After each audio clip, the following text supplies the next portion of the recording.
Bueno, bienvenidos, sí, bienvenidos. Esperamos que hayan podido descansar. Estamos cerrando ya el Congreso de la Esperanza. Aquí estamos como más esponjados, más esperanzados, más echados hacia adelante.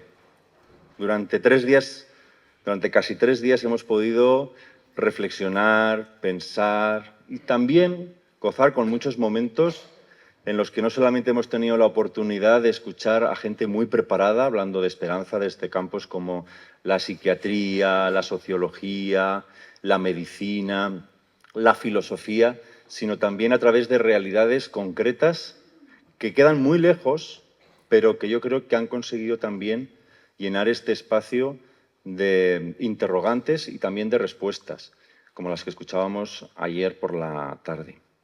Y hoy vamos a concretar un poco más, hoy vamos todavía a descender un poco más en esas realidades que nos hablan de esperanza.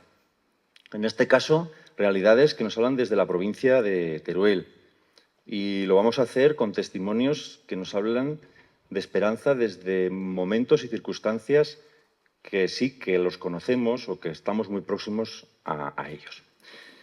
Pero antes, y como siempre, vamos a abrir con música, porque como decíamos ayer, también la belleza y el arte es esperanza.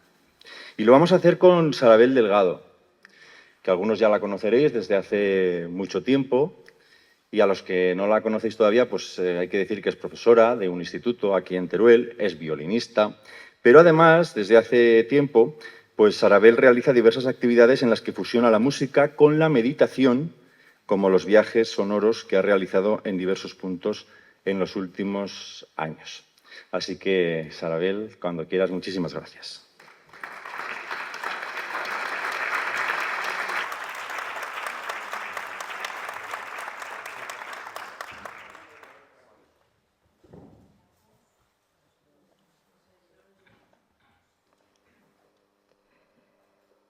Pues te voy a pedir que cierres los ojos para sentir esta experiencia y que vayas al centro de tu corazón. Imagina allí que hay una preciosa semilla que poco a poco va a ir creciendo conforme vayan sonando estas frecuencias. Vamos a escuchar frecuencias de esperanza. Entonces imagina ahí en el fondo de tu corazón una semilla que poco a poco crece y crece y crece. Puedes poner un color, una textura y simplemente abandónate a la experiencia.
Y poco a poco puedes abrir los ojos y volver a esta realidad.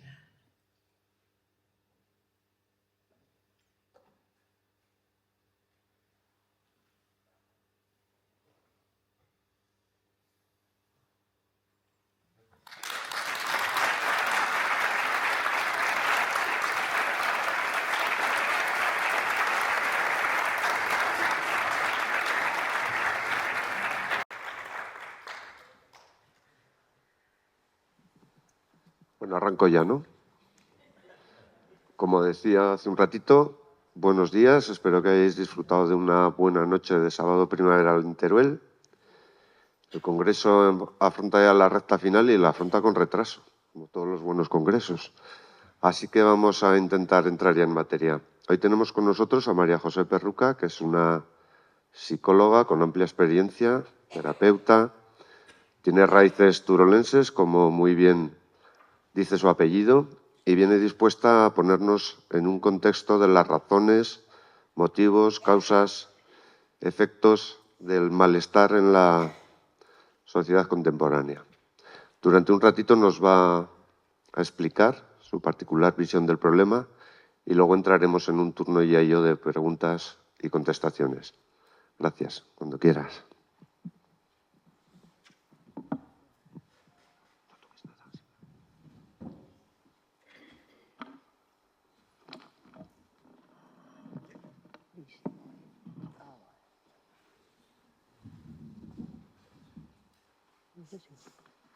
Buenos días a todos y a todas. Bueno, lo primero de todo, mi agradecimiento, ¿no? Lo primero que me sale es expresar mi agradecimiento a la organización por compartir este espacio, por dar la posibilidad de que se construya y por invitarme a participar. Desde el primer momento he sentido la hospitalidad, es decir, he sentido que la posibilidad de un encuentro de distintas perspectivas y el buen acogimiento. Entonces, para mí esto es muy importante y quería agradecerlo antes de empezar a compartir mi experiencia. También comentaros que, como os he dicho, es mi experiencia y mi experiencia es una mirada, ¿no? Entonces, cualquier cosa que pueda decir, cualquier cosa que pueda compartir es una reducción. Va a ser una reducción de todo un mundo de posibilidades, de todo un mundo de posibilidades dentro de lo que es existir y dentro de lo que es la fenomenología de la esperanza, del fenómeno de la esperanza. Vamos a ver.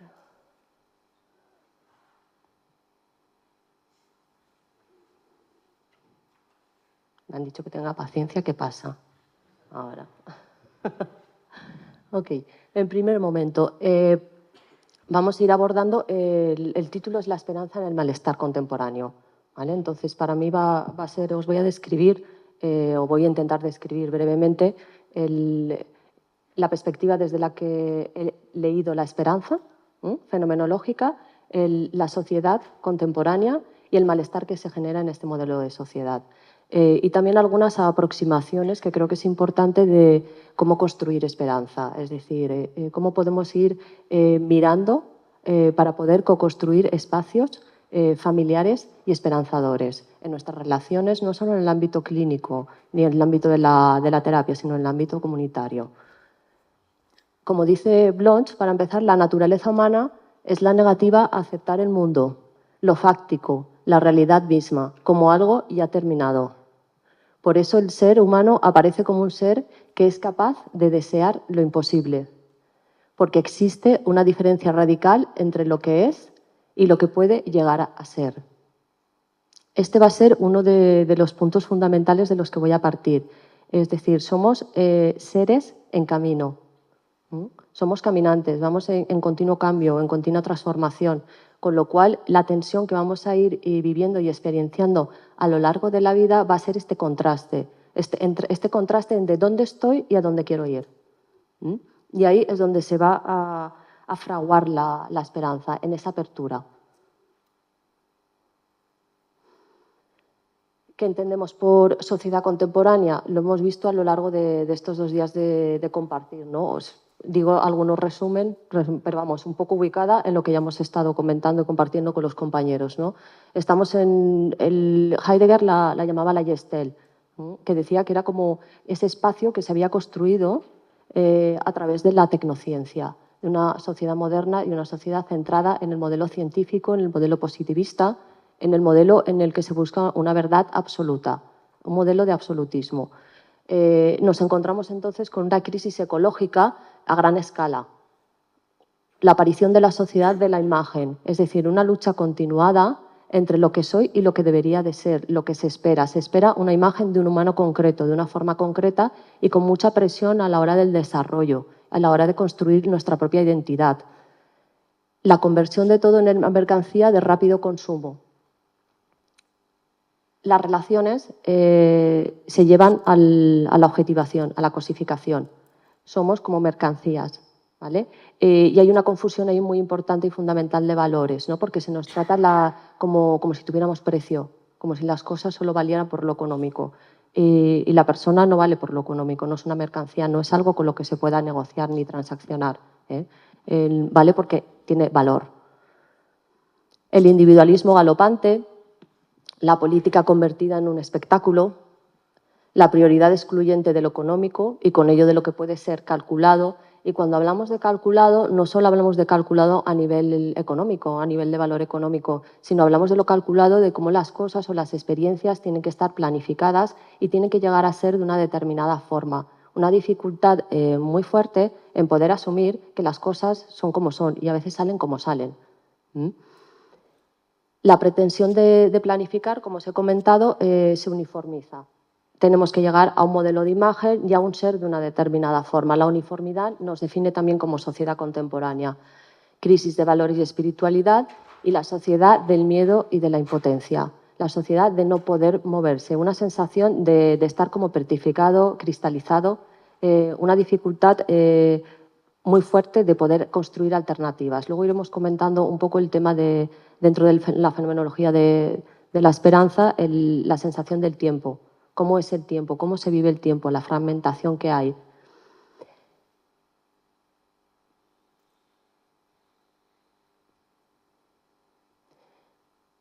¿Qué ocurre? Que nos enfrentamos con este panorama a experiencias de vacío.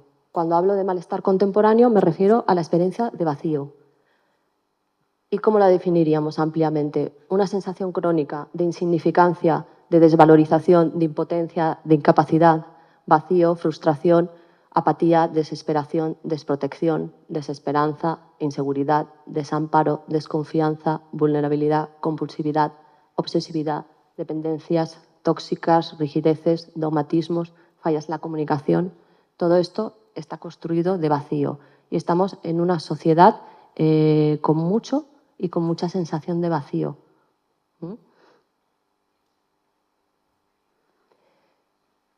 La esperanza también me gustaría resaltar brevemente el marco ético, ¿vale? Que a veces es muy importante. Es decir, la esperanza es una responsabilidad. Es una responsabilidad particularmente en el contexto de la atención clínica. Es decir, estamos interpelados como profesionales a construir esperanza en el ámbito de la terapia, en el ámbito de la sanidad, en los ámbitos en los que estemos de alguna forma al cuidado del ser que sufre. Por eso va a ser fundamental enfatizar la empatía, la compasión y el cuidado relacional. Y esto es una cuestión ética dentro de por lo menos dentro de mi profesión. En ese marco ético, si estoy interpelado a la responsabilidad en el sentido de entender, a responder al dolor del otro, a responder a su sufrimiento, a responder a su desesperanza, a responder a su desesperación. Vamos a trabajar en un marco de coconstrucción, es decir, el otro va a ser fundamental, la relación. El marco ético de la coexistencia y de la coconstrucción, es decir, nuestra responsabilidad es construir la nostria, ese sentimiento de pertenencia y de humanidad compartida. Son esenciales para fomentar la esperanza en la comunidad y en el ámbito terapéutico, como os he comentado antes. Y, evidentemente, la esperanza es fundamental. Es fundamental para la experiencia humana. ¿Por qué?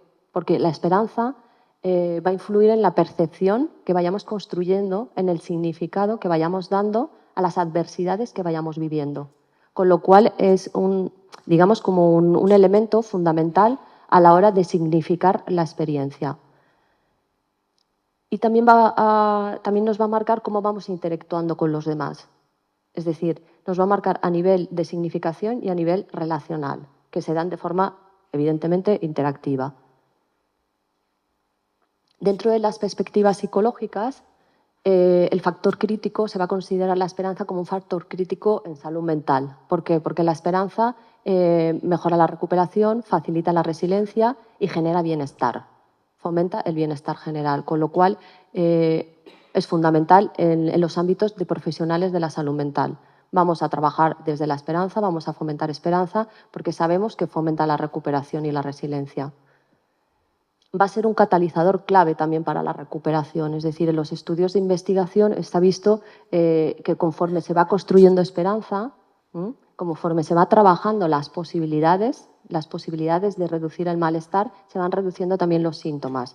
Tanto síntomas que tienen vinculados con experiencias de ansiedad, con experiencias depresivas, con experiencias de vacío, de falta de sentido. La esperanza desde la perspectiva psicológica es la sensación de posibilidad.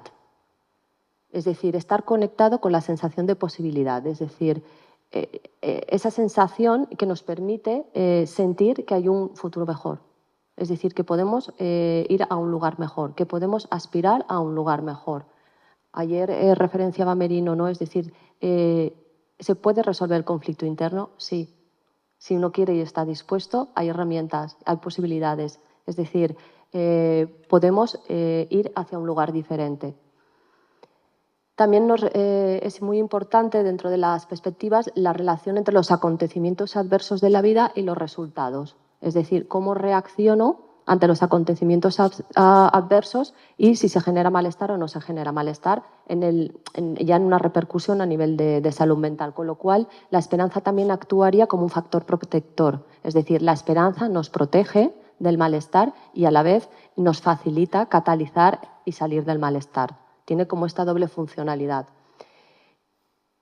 También se ha relacionado en los ámbitos de investigación con las estrategias de afrontamiento. Es decir, si estoy abierto a la sensación de posibilidades, voy a empezar a generar y a construir estrategias para poder afrontar. Para poder afrontar es responder de una forma que sea ajustada al momento, al contexto y a las posibilidades reales que uno tiene. Con lo cual nos va a facilitar toda esta generación que nos permite adaptarnos de una forma saludable, de una forma en que la sensación final sea una sensación más cercana al bienestar y más alejada del malestar. Las intervenciones psicológicas están centradas en los estudios de investigación en ayudar a las personas a identificar y a perseguir metas significativas. Es decir, ese espacio en el que necesitamos construir de dónde venimos, dónde estamos y hacia dónde vamos. ¿Qué me importa? ¿Qué es importante para mí? ¿Qué hago con las cuestiones que son importantes para mí, para la comunidad? Y hacia dónde me dirijo, porque eso nos va a marcar mucho. Nuestro trabajo va a estar centrado en esa significación. Vamos a perseguir en el sentido no acusatorio, sino el sentido de un ir hacia adelante. Vamos a buscar opciones. Vamos a desarrollar también, vamos a tratar de desarrollar en las intervenciones el sentimiento de agencia.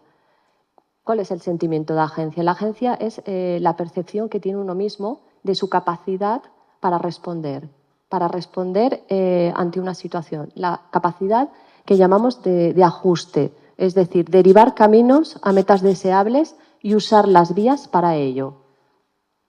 Con lo cual, el sentimiento de agencia va a ser otro elemento fundamental. El ser humano es un ser como os comentaría. Nosotros no nacemos con la justeza. Es decir, los animales se ajustan directamente al entorno. El ser humano tiene que ajustarse. Es decir, tiene que buscar alternativas, tiene que buscar recursos. Es decir, no está marcado instintivamente, en el que hay un estímulo en el ambiente y ya tiene una respuesta ajustada y preparada. no tenemos esa sensación de justeza, con lo cual tenemos que estar continuamente valorando dónde estoy, dónde está el otro y cómo me ajusto. Estamos continuamente teniendo que regularnos organísmicamente, y digo organísmicamente, en la relación individuo-entorno. Estamos en esta dualidad, con lo cual continuamente, como no desarrollemos el sentimiento de agencia, mal vamos. Otra intervención psicológica va a ser también la validación. Es fundamental la validación en el trabajo terapéutico, es decir, validar la experiencia de la persona con la que estemos acompañando. Es decir, validar su sentimiento de desesperanza. Es decir, poder profundizar en cómo es, de qué está hecho, cómo son sus circunstancias, porque la esperanza, fenomenológicamente, es algo común a todos los humanos, pero luego la vivencia es muy particular. La vivencia siempre es única de las cosas. Entonces, necesitamos validar cómo vive cada persona su sentir, su desesperanza, de qué está hecho. Como decía Ortega y Gasset, ¿no? Yo soy yo y mis circunstancias. ¿Cómo son sus circunstancias? ¿Qué adversidades? ¿Cómo está valorando? ¿Qué apoyos tiene? ¿Cómo es su vivencia con respecto a su propia valoración? Esto es fundamental, explorarlo y validarlo. Ante todo con una mirada y con una ausencia de juicio. Es decir, necesitamos adentrarnos al mundo del paciente, al mundo desesperanzado. Y de ahí brotará la esperanza, desde esa validación también. Nuestro trabajo va a ser facilitar la construcción y significación de un encuentro como fusión de horizontes. Es decir, nos vamos a encontrar y cómo va a ser ese encuentro, qué va a salir de ese encuentro de novedoso, cómo venía el paciente, cómo venía yo, cómo estábamos antes de empezar la sesión y cómo hemos terminado el encuentro, qué posibilidades se han dado, qué hemos generado nuevo.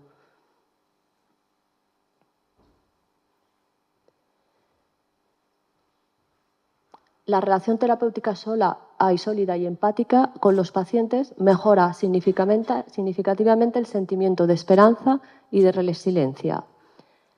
¿Qué aspecto va a ser fundamental? El vínculo terapéutico. ¿Cómo vamos a construir el vínculo terapéutico? ¿Qué entendemos por un vínculo terapéutico sólido? ¿Qué entendemos por solidez en la relación? Otro elemento clave, ¿no? Ante una sociedad que muchas veces ha sido descrita como una sociedad líquida, una sociedad de falta de intimidad, de falta de vínculos íntimos, de profundidad. Es decir, vamos a tener que construir solidez y empatía con los pacientes.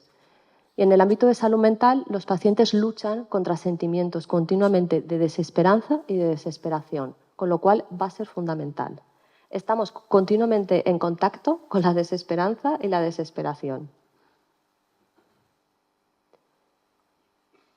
Ramón Rosal, una persona que admiro mucho del Instituto Erifrón de Barcelona, habla de elementos, ¿no? De elementos que van a facilitar un clima humano esperanzado. Él habla de distintas actitudes de qué nos humaniza. Pues una de las respuestas que nos humaniza es la actitud esperanzadora. Eso es lo que nos hace parte de nuestra humanidad. Entonces, dice que es importante ocupar más tiempo en informar de logros que de problemas. A veces nos enganchamos en la queja, en la adversidad, no salimos de nombrar la parte de la experiencia exclusivamente que nos genera malestar y tenemos dificultad de ir ampliando, de ir nombrando no solo mi propia experiencia, sino la experiencia de las personas con las que me relaciono. Dice que es importante reconocer e integrar las aportaciones de los demás, es decir, esa escucha, es decir, ¿dónde estoy yo y qué me devuelve el otro? Este otro, ¿cómo puedo ir tejiendo y cómo puedo ir abriendo mi experiencia a poder escuchar formas distintas de estar, posibilidades distintas? Reconoce el implicarse en logros tanto por uno mismo como por los otros. Es decir, los cambios importantes pasan por fases graduales, ¿no? Es importante implicarse en logros. Como hemos dicho, vamos a establecer metas significativas, es decir, hacia dónde me dirijo, qué es importante para mí y cómo lo consigo o no lo consigo, pero voy hacia ello. Porque el hecho de ir hacia algo que me importa ya es un logro. Vamos a compaginar el deseo de superación con el reconocimiento de las limitaciones. Es decir, esta tensión de dónde estoy y hacia dónde quiero ir hay que recalcularla, hay que recalcular ruta continuamente. Es decir, no siempre las expectativas o hacia dónde nos dirigimos es posible.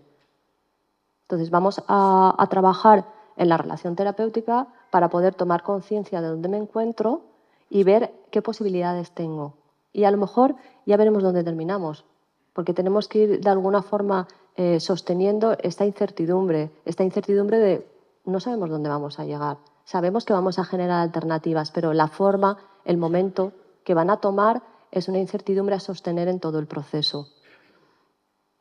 Y muy importante también, ser cautos a la hora de exponer nuestras ideas. La cautela es fundamental para generar un clima esperanzador. Es decir, la cautela, en nuestras perspectivas, nos diferencia en que posibilitamos escuchar y que haya hueco para otras formas de estar, pensar, sentir. Es decir, la cautela en nuestra forma de expresarnos contribuye a la hospitalidad.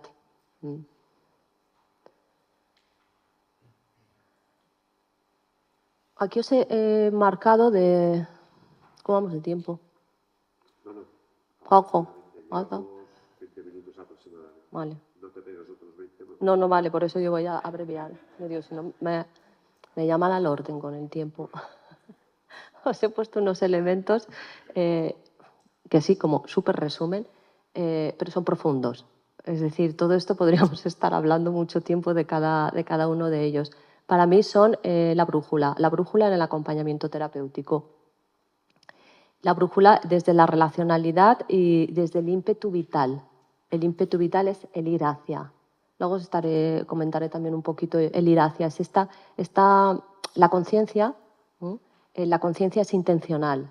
Intencional es que el ser humano es un ser tendente, tiende hacia algo. Siempre tenemos conciencia de algo, siempre nos dirigimos hacia adelante.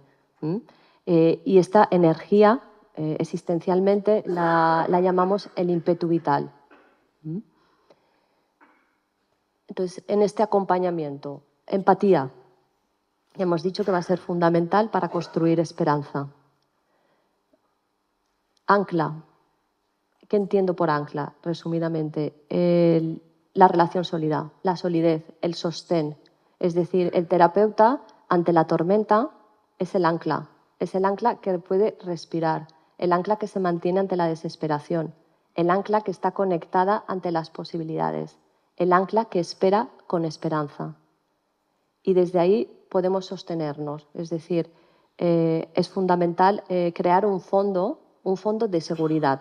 Un fondo de seguridad que se construye relacionalmente. El aliento. En el encuentro se produce también el aliento. El aliento en el sentido como alivio. A veces aliviamos el dolor. Nos encontramos, compartimos el sufrimiento y a veces decimos, ¿cómo estás? Y muchas veces, muchas respuestas son, me siento más aliviada, me siento más aliviado. La relación construye aliento. La posibilidad de tener un espacio y un tiempo en el que poder sentirnos aliviados. El respiro. Vamos a respirar relacionalmente, vamos a construir nostridad. ¿Y qué entendemos por respirar? Respirar entendemos relacionalmente dos actos y es tomar fuerza.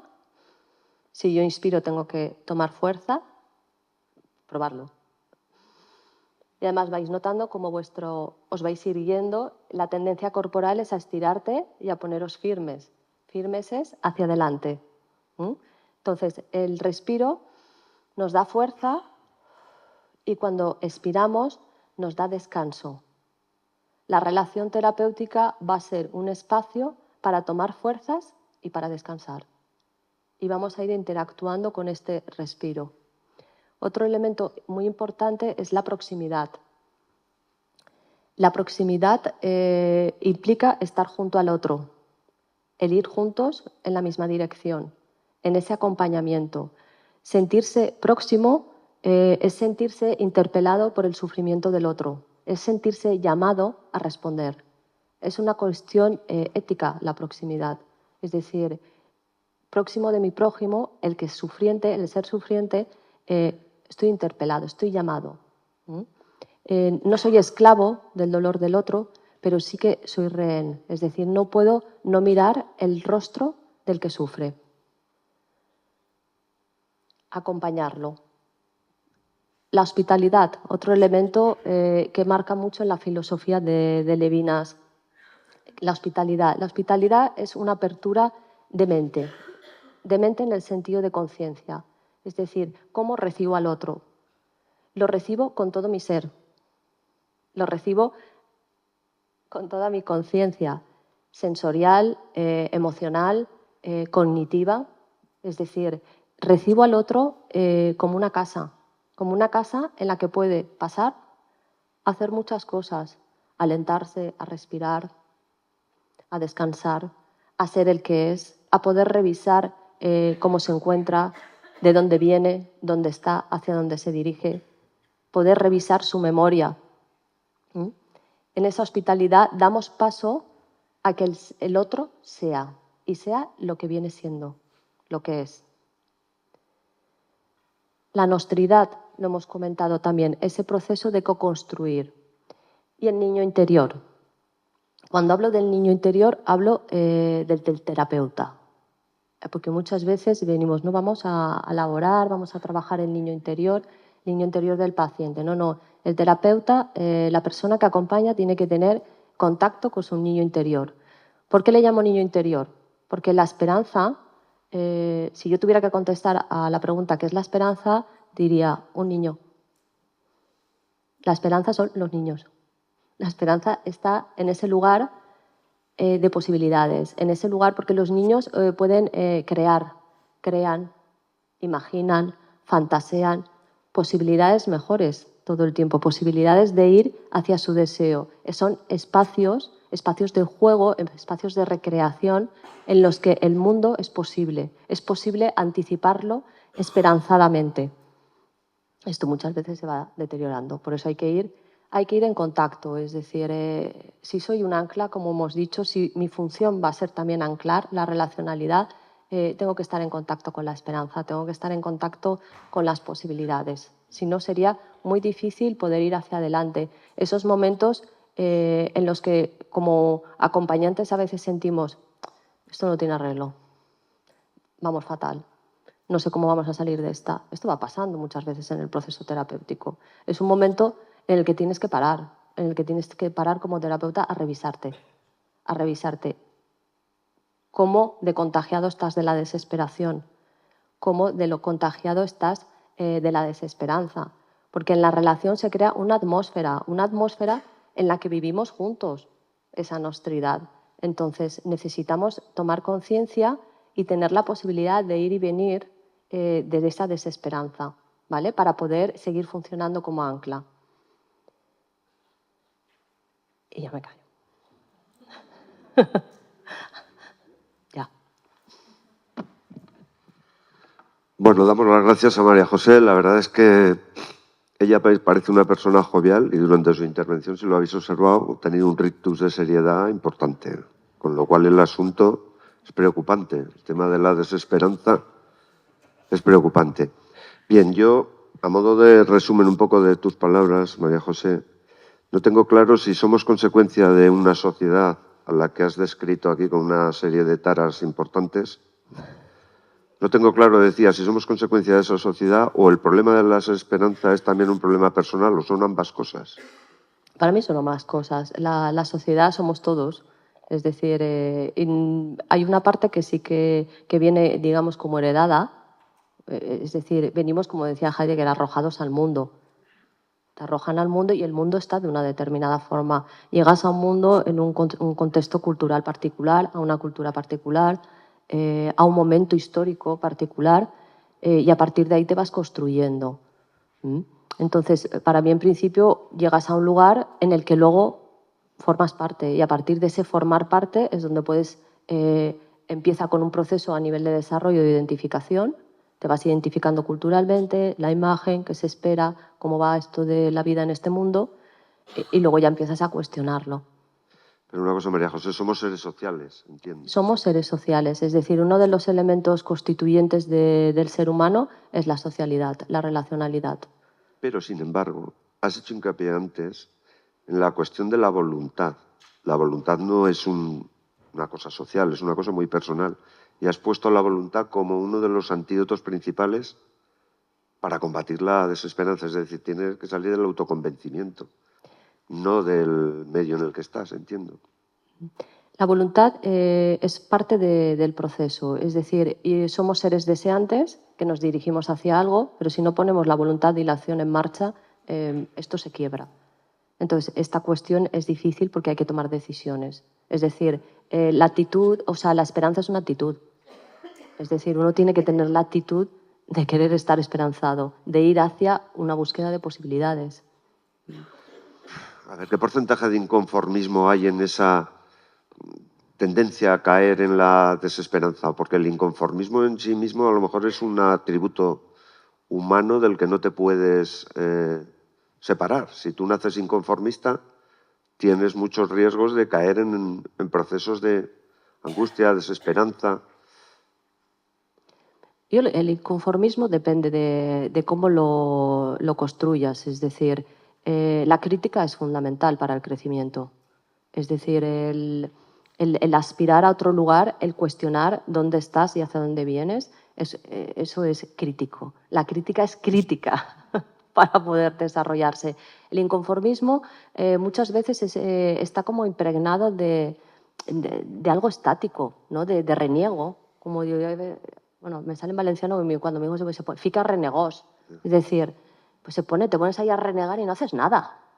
Es decir, inconformismo, bueno, es decir, ponte las pilas. Sí, pero muchas veces el inconformismo también se le atribuye un valor positivo en cuanto a capacidad de afrontar retos. Es decir, la sociedad valora ese rasgo como positivo a veces, no necesariamente Sí, está siempre y relacionado cuando con... construyas, no destruyas. Ya. Es decir, el inconformismo como una parte deconstructiva, no para venir y tirar tot per l'aire, que diríamos en mi tierra, todo por el aire. Somos una sociedad con mucha sensación de vacío, has dicho. Sí. Curiosamente, esta sociedad con sensación de vacío es una sociedad opulenta. Tenemos los bienes al alcance de la mano, vivimos confortablemente, no tenemos sensación de miedo ante riesgos inesperados y, sin embargo, la gente o la sensación que queda, vosotros que sois los terapeutas lo podéis comprobar, la sensación de que en el entorno aumentan los casos de depresión. ¿Eso qué quiere decir? ¿Estamos en un camino hacia un proceso de transformación humana? Para mal. A la distopía. Bueno, es decir, es complejo, ¿no? Es complejo que tengamos tantas posibilidades, ¿no? A nivel de recursos y nos sintamos tan desesperados muchas veces, ¿no?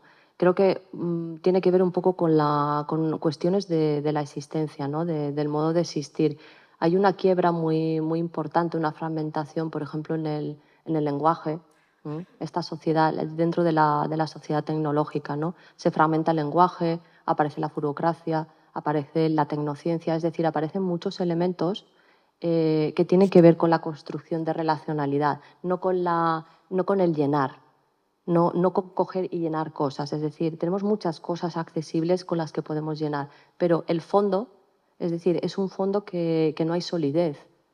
Es decir, estamos llenando cosas, pero no hay una concepción, por ejemplo, de la temporalidad, de cómo vivimos el tiempo, por ejemplo, experiencial y existencial de forma continuada. Es decir, hay una gran dificultad en la memoria, en mirar al pasado, en nuestra biografía, de dónde venimos, el revisar dónde estamos, la dificultad de futurizarnos, es decir, el tiempo actual es un tiempo de la inmediatez, no es un tiempo que mira hacia adelante. Es decir, con lo cual desde ahí, por muchas cosas que tengas, es decir, la existencia va marcada por unos elementos estructurales como son el tiempo.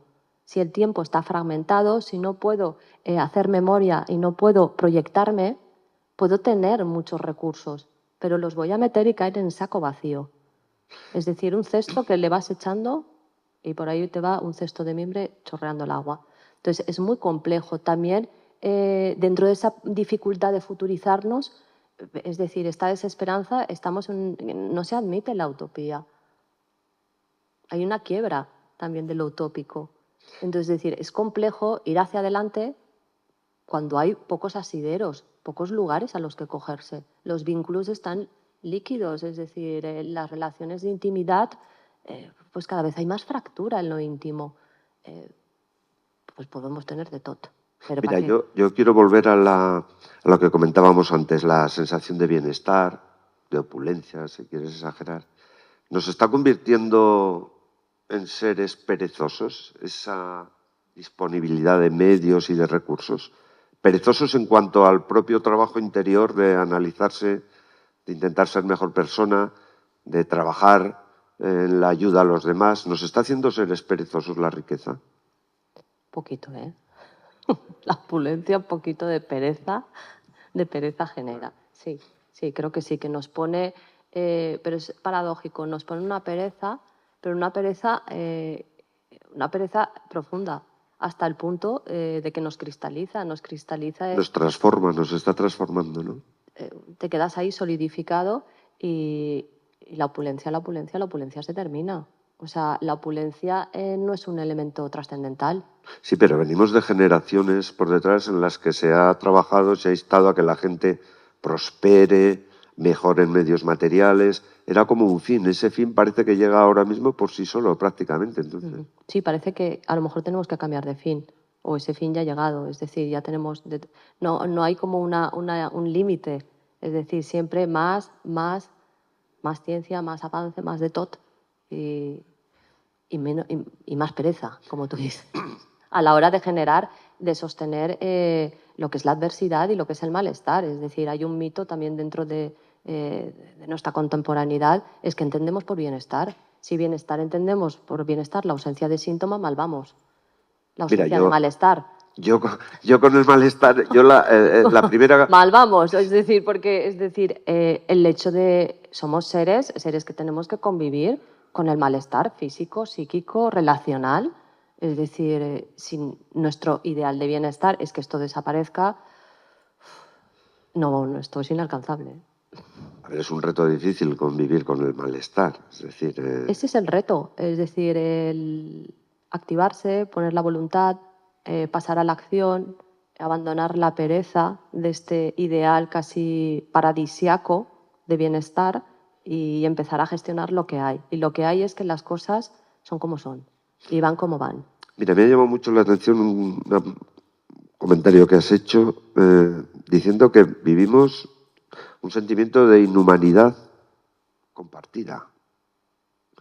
Es decir, estamos compartiendo que estamos transformándonos, que estamos dejando de ser esencialmente humanos. No acabo de entender esa definición que has hecho. No sé si puedes ampliar un poquito el... Sí, estamos en una paradoja, es decir, entre lo humano y lo inhumano, continuamente. Es decir, a veces nos planteamos, es decir, ¿esto es humano?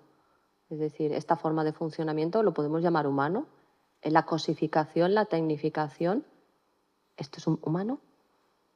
Es decir, en esa parte, entonces estamos en esta paradoja. Y esa inhumanidad conduce a la uniformidad a la que antes hablabas. Esta uniformidad, esta homogeneización, esta aspiración de imágenes de ideales, esta presión por cumplir un absoluto.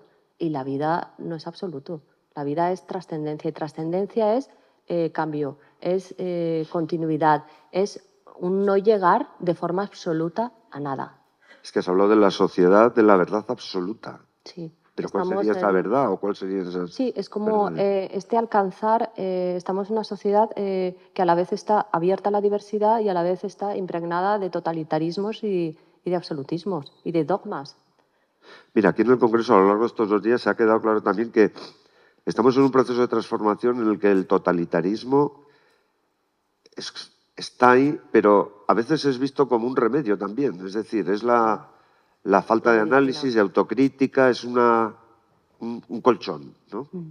Que eso es muy...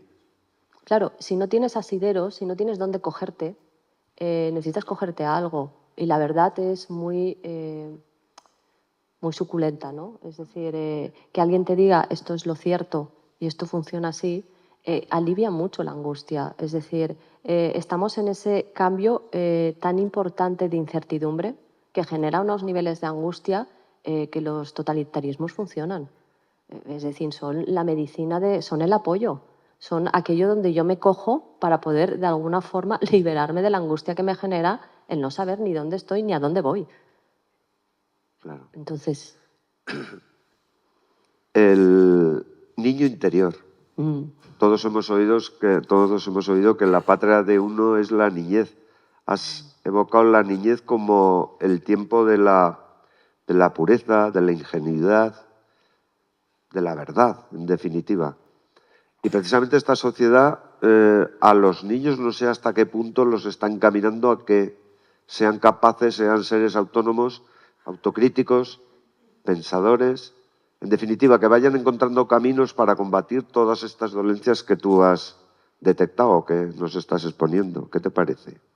me parece que estamos en un momento en el que se acelera la autonomía a los niños, en que se les acorta. Se les quiere hacer mayores antes de hora, ¿no? Sí, yo tengo la sensación de que se les va cortando, se les va poniendo requerimientos, es decir, el juego cada vez tiene menos espacio, menos posibilidades.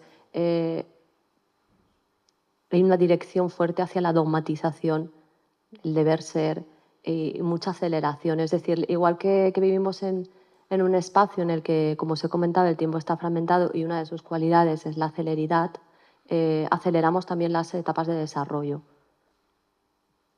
Con lo cual dificultamos, es decir, ese sostén que luego llegamos a lo largo de toda nuestra existencia. Es decir, aquí estamos todos nosotros y nosotras con nuestros niños aquí sentados, no solo están nuestros adultos compartiendo hoy la jornada, estamos todos los niños que hemos sido y todos los niños que somos cada vez que intentamos construir y adaptarnos y generar posibilidades nuevas, ¿no? Entonces, cuanto menos espacio se nos deja a este fondo de solidez, pues más complejo luego es sostenerte en la adolescencia, en la juventud y en el ser adulto. Yo considero bastante rompedor este concepto que has puesto ya aquí, has sacado a colección, porque tradicionalmente las sociedades siempre han intentado acelerar la madurez de los más tiernos, ¿no?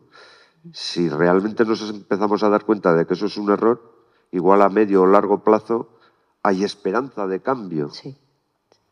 Hay que creer, por lo Sí, menos. por eso es fundamental el espíritu crítico. Es decir, poder cuestionar en vistas y en dirección a completar, a ir hacia los que nos va posibilitando un lugar mejor de desarrollo. ¿Y si está en el niño el antídoto contra el desconsuelo? El antídoto, decir que el antídoto de algo sería decirte algo absoluto, y eso no te voy a responder. Entramos directamente en el conflicto con la ciencia. Fantaseo o invento que te podría calmar la ansiedad, pero esto no va así. No va así. Eso no va así, ¿no? Esto no va así, no hay antídotos. Es decir, la esperanza es un fenómeno. Es un fenómeno. Un fenómeno es aquello que emerge a la conciencia. Aquello que emerge a la conciencia del ser humano. Y es poliédrico, tiene muchísimas facetas. Si tú lo quieres abarcar de una única forma, estás dejando fuera otras posibilidades. Es decir, esto es un tema abierto. Tú te niegas a hablar del antídoto y me parece correcto y lo respeto. Yo prefiero hablar de elementos que facilitan. Pero buscadores de antídoto, mal que te pese, aparecen por todos los lados y en todas las condiciones. Vende humos.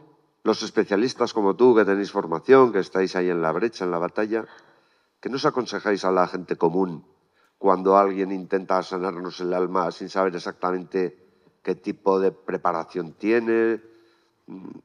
¿Cómo evitar los vendehumos, en definitiva? Bueno, es un tema muy... Bueno, todos los temas que estamos hablando son complejos, ¿no? Es muy reiterativo. Es decir, ante la desesperación y la desesperanza es fácil cogerse a lo primero que pase. Es decir, y cuando hemos dicho que dentro de la desesperanza, digamos como que el espíritu crítico está mermado, vas buscando más algo que te calme que revisar lo que necesitas, ¿no? Entonces, yo invitaría a poder establecer algo que creo que es fundamental en en el proceso, no solo terapéutico, sino en el proceso de la vida, y es la pausa. Ante la desesperación uno tiene que aprender a pausar para poder tomar conciencia, para poder respirar, para poder valorar qué tipo de apoyo, hacia dónde, por quién me asesoro, por quién me estoy dejando asesorar, consultar con personas de confianza. Bueno, yo sé que tu colectivo profesional está un poco hartico de hablar de redes sociales y de sus efectos, Sí. pero es que es inevitable, ¿vale? Las redes sociales, entre otras cuestiones, son también el motivo del cambio en la forma de relacionarse la gente. Se están cambiando los modelos, las actitudes. Eso también genera insatisfacción, visto lo visto. Mira, Juanjo, estar en red enreda molt. Es como no le gusta hablar de... Estar en red enreda. La red es una red líquida, es que no hay solidez en la red. Hay posibilidad de un tipo de contacto, pero no es el contacto sólido y profundo que buscamos. ¿Que ahí se va construyendo vida? Sí, pero es decir, no solo la vida está en la red. Es decir, necesitamos ir complementando esa red. Es decir, aparecen posibilidades. Es claro que, vamos, es incuestionable que nos permite contactos que antes eran imposibles de tener.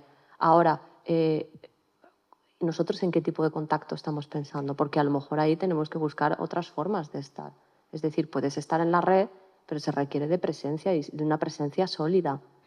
Es decir, de alguien que te mira y por el que te sientes mirado. En la red es como cuando hablas a veces a la nada.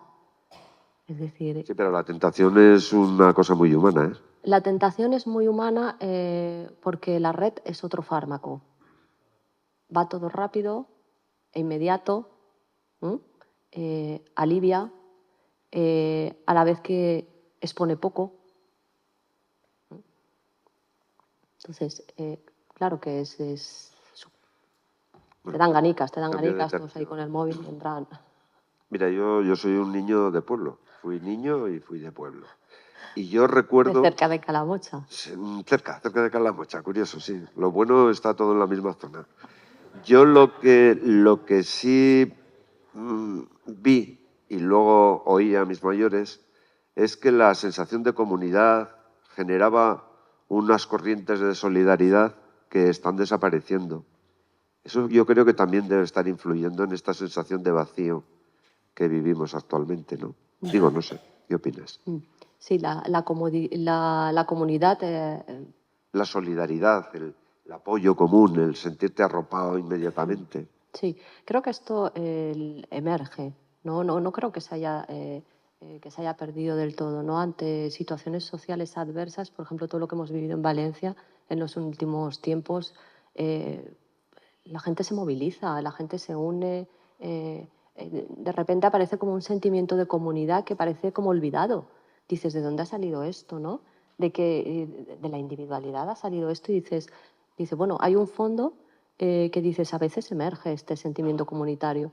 Creo que una de las dificultades es no poder mantenerlo en la cotidianidad de la vida, es decir, en el día a día, en esos momentos en el que, pues, que estás haciendo las cosas de la vida comunes. Es decir, esa comunidad yo creo que falta en la cotidianidad, pero no creo que esté desaparecida del todo. Creo que hay momentos en los que el ser humano se moviliza y se moviliza en comunidad. Nos queda poquito tiempo. Corto ya, ¿verdad? Corto. Pero dejarme una última pregunta porque aquí esta no te escapa. Vamos a ver. Terapias psicológicas. Bueno, Todo el repertorio. sí. Tú estás en la brecha día tras día. Las terapias estáis para combatir estas emociones negativas, la desesperanza, el desconsuelo. Pero yo te quiero plantear el tema de la fe. ¿La fe es complementaria de las terapias? ¿Son incompatibles? ¿Son dos dicotomías? ¿Qué es la fe? ¿Qué papel crees tú que juega la fe? Yo creo que la fe es un papel totalmente, o sea, que va unido. Es complementario. Es complementario. No es excluyente con la... Para nada. Es decir, el creer en algo mejor Es decir, esto es fundamental también. Entonces, es decir, la fe es totalmente complementaria al espacio terapéutico en el que tú te puedas plantear cuáles son tus circunstancias, qué necesidades tienes, hacia dónde te diriges y cómo vas dando significado a estas circunstancias. Es más, creo que es un elemento preventivo. Es decir, creo que mitiga el malestar. Muy bien. Pues yo creo que ha quedado muy claro toda tu exposición. Yo creo que has contribuido a dar un hálito de esperanza también y te agradecemos tu participación en el Congreso, María José. Gracias a vosotros.